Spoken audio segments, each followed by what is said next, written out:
name is Cheryl Hull, and I'm the primary owner of Universal Compounders. We are a family business.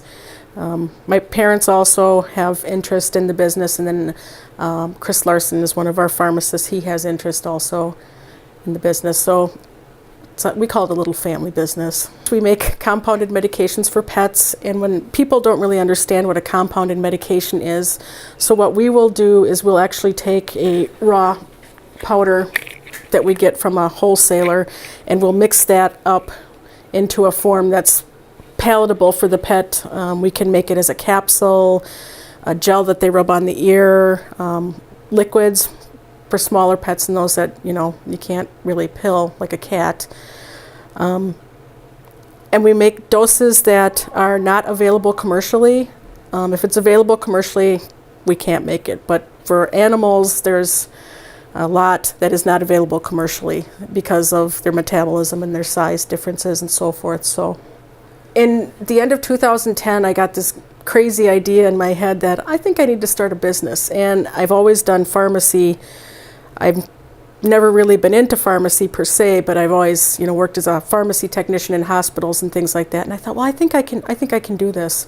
And I love animals. So 2010, I applied for the LLC and got granted by the state. And then in 2011, in May, we received our Wisconsin state license to function as a pharmacy, so then I could actually fully function as a pharmacy at that point. So I called the Vilas County and I got in touch with them, and I said, they need a business plan and all this other paperwork. And I said, I have no idea what any of this stuff is. And so they were very instrumental in helping me along, step by step. This is what your business plan is.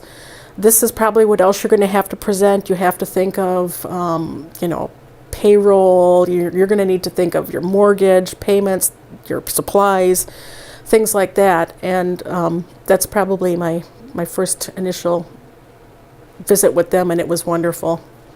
Bob Egan came in, and he would pop in every once in a while just to see how we were doing. And, we were doing construction at the time, so he would see, okay, you're doing construction. We'd tell him what we're doing, and and give us kind of little ideas on, not so much on where things needed to go, but the flow of how a business should go.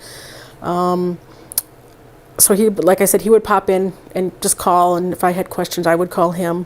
But Bob has been extremely, extremely instrumental in where I am today. Without them, I would not be here. Like I said, from the beginning, formulating a business plan, even knowing where a business goes. I mean, you work for people and you never really understand because you just go there, you do your job, you go home. There's a lot that happens behind the scenes before you get there and after you leave that keeps the business running. And I never had any idea of any of that. And so these guys were, saying, well, when I was in business, this is, and it's like, oh, okay, yeah, all right, that makes sense. And I picked up little things along the way, and all those little pieces came together, and it's amazing. And then they had the VCEDC course, which was wonderful, because once again, I learned more in depth about the business plan. We had some great people that would come in and talk to us about how they started their businesses, what they offered, how they could help. And from there, we've made contacts through there, actually, networking to get supplies that we need and just help us grow our business. So they're part of the family, actually. I would say you need them. You might think that you know what all it entails.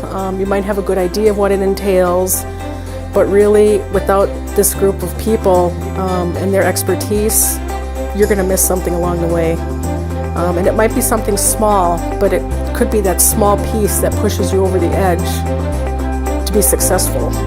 And I couldn't have done it without these people. Absolutely not. Mm-mm.